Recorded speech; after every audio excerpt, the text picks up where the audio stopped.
السلام عليكم ورحمة الله تعالى وبركاته. مرحبا بكم في مطبخ بهيجة. اليوم ان شاء الله جبت لكم اقتراح جديد ووصفة جديدة، مملحات اللي كيجيو بريستيج وهماويين واقتصاديين في نفس الوقت ومبسطين، يعني دغيا توجدوهم بالمناسبة ديال عاشوراء. يعني المملحات رائعين ونتمنى تجربوهم ان شاء الله وتجاوبوني في التعاليق ديالكم كيف جاوكم. ان شاء الله يا ربي يجيوكم كيف ما جاوني انا، ناجحين 100% وكيجيو اهم من هادشي بنان بنان البنات. بسم الله. في اناء غادي نحط 150 غرام ديال الزبده مارغرين وربعه القطع ديال الفرماج او الجبن، وكنحاول ندمج الفرماج والزبده هكايا مزيان مزيان حتى كيولي ليا الخليط متجانس 100%. وعاد نزيد عليه الاضافات الاخرى. الاضافات اللي غادي نزيد عليه، درت هنايا عطريه الشاورما، شويه ديال السودانيه، شويه ديال القزبر حبوب، وشويه ديال قزبر ومعدنوس اللي كيكونوا هكا يابسين وكطحنيهم كيبقاو في اللون ديالهم اخضر. وزدت هنايا شويه ديال المطارد، معلقه عفوا ديال المطارد، وشويه الملحه بطبيعه الحال. صافي وكندمج هاد العناصر مزيان غير باليد ديالي وكنحاول معكم مزيان حتى كيندمجوا ليا مزيان مزيان. كنحس بهذيك العطريه دخلات كامله في هذيك الزبده والفرماج. عاد كنزيد كاس ديال زيت العود، يعني كاس ما عامرش ديال زيت العود، او يمكن لكم ديروا غير الزيت العاديه، لان الزيت العود البنات كيعطي واحد المذاق رائع وبنين لهاد المملحات هادو. صافي كنستمر بهاد الطريقه حتى كيندمج ليا داك الزيت مع الزبده والفرماج. عاد كنزيد هذيك البيضه في الاخير. من الاحسن ديروا البيض حتى الاخر البنات، كيكون افضل. غنزيد هنايا شويه ديال الهريسه اللي كيبقى اختياري، غير شويه حيت هاد الهريسه حاره البنات بزاف، درت غير شويه غير راس المعلقه باش تعطيني ديك البنه ديال الهريسه وديك اللمطه ديال الحرور كتجي حتى هي زوينه. صافي من بعد غادي نجمع بالدقيق. الدقيق كيبقى على حساب الخليط اللي عندي او على حساب العجين، يعني كنبقى ندخل في الدقيق بشويه بشويه بالتدريج حتى كتجمع ليا العجينه. وكنزيد واحد نصف الساشيه ديال خميره الحلويات. هادو هما المكونات اللي احتاجيت في هاد الصابلي هذا او المملحات. صافي بعد ما جمعت العجينه هكا ما كندلكوها ما والو، غير كنجمعوها بالاصابع ديالنا، كنديرها في بلاستيكه وكنديرها في الثلاجه تبرد حتى نقضي شغالاتي هكايا. وعاد نبدا نصيف الصابلي ديالنا، يعني قد ما خليته في الثلاجه كيكون احسن. صافي من بعد ما قضيت شغالاتي كنجيب هكايا العجين، كنقطع منه واحد الطريف هكا، كنقطعها على الشكيلات اللي بغيت. يعني خديت دابا هذا القياس هذا وغادي نشكل به هكايا الشكل الاول اللي كيكون على شكل دائري كيف ما شفتوا معايا في بدايه الفيديو.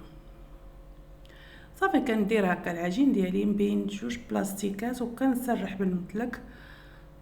من بعد ما طلقت العجين ديالي غادي نقطعها، شوفوا السمك ديال البنات راه ما رقيقه ما غليظه، يعني مهيان. صافي غنقطعها بهاد القطعه هذه الدائريه.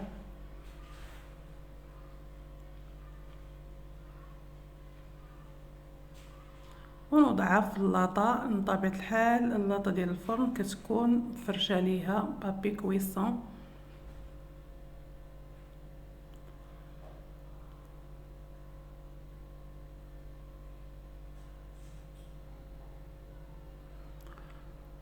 وكنستفي هذوك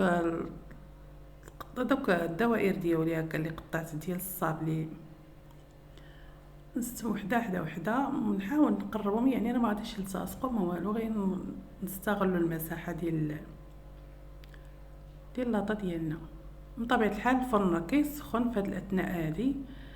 على بال ما جمعت هاد العجين، يعني ما نحاولوش ندلكوا العجين، يعني غير نجمعوا دوك الاطراف نحطوهم على بعضياتهم صافي ونسرحوا هكايا بين جوج بلاستيكات.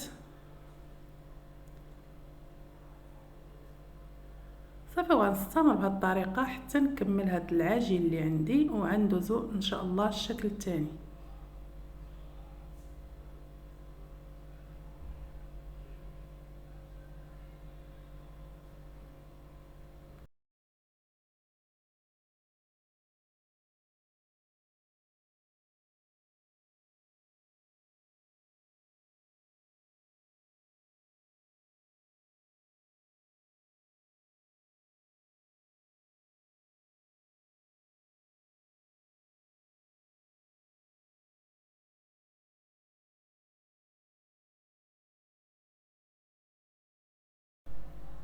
من بعد ما ساليتها هكايا بالتقطاع غادي نجي ندوزو دابا للتزيين ديالها. يعني احتاجيت هنايا واحد البيضه كامله اللي غادي ندهنها هكايا هاد الوجه ديال الصابلي ديالنا، وغادي ندير هكا الزريعه باش الشمس، يعني نبارد الشمس هكا اللي كيكون منقي هكا كيتباع عند المحلات اللي كيبيعوا لوازم الحلويات. صافي وكنزينهم هكا من الفوق، كنحاولوا نديروا غير بالجزء باش ما ينشفش لينا داك الصابلي من البيض ديالنا ويتشد فيه هاد وتلتصق فيه هاد الزريعه هادي.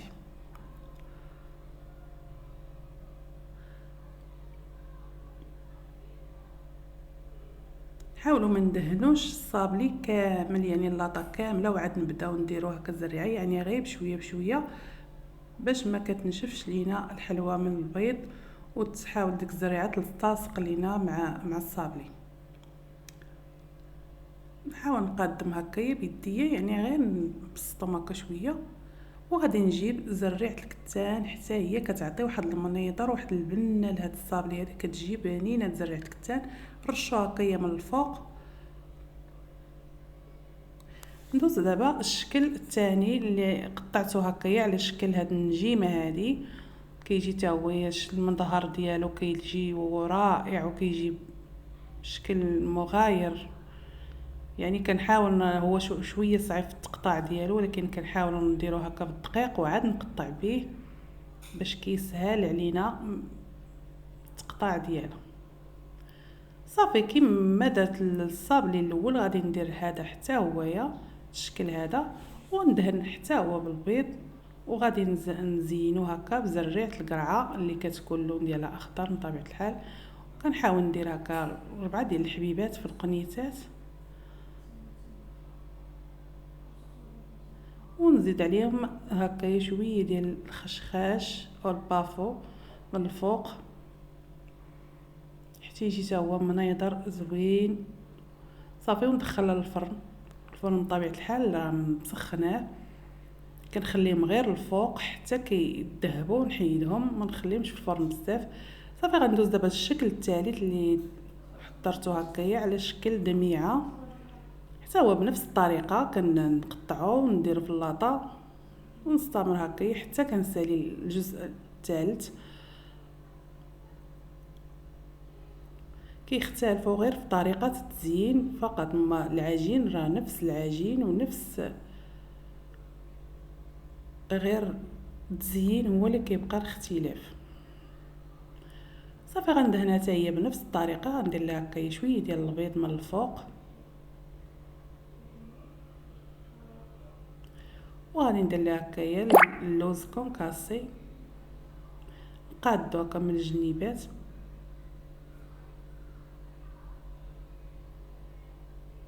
يعني التزيين راه كيبقى اختياري كله والمقدار يعني اللي كيبغي واللي كيحب. وغادي نزينهم هكايا بشويه ديال الزنجلان من الفوق.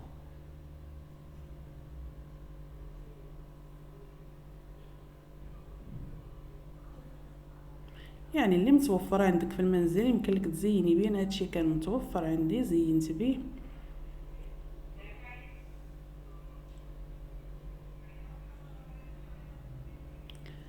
وغادي نجي للشكل الرابع اللي كيجي هكايا شكل اوفال، غادي تا هو نقطعو هكا ونديرو في اللاطه.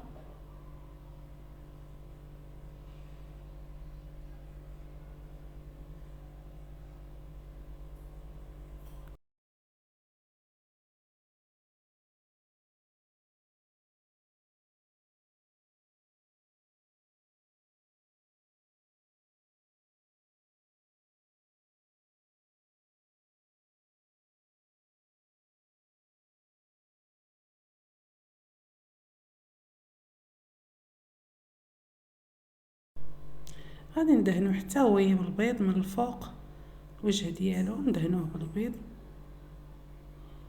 وغادي نزينو بالفرماج محكوك من الفوق. كيجي بنين هاد الشكل هذا بداك الفرماج وغادي نزيد عليه شويه ديال الشوينيه هكا من الفوق، يعني الفلفل الحار. بودره. كندير هذا البيض هذا من التحت هو اللي كيشد ليا هادشي ما يطيحش من فوق الصابلي، واخا الفرماج كيذوب ولكن راه ما كيبقاش كيفاش سميتو كيبدا يحيد، فاش كيطيب كيبدا يتحيد. يعني البيض كيشدو مزيان وما كيخليش يطيح من الجوانب.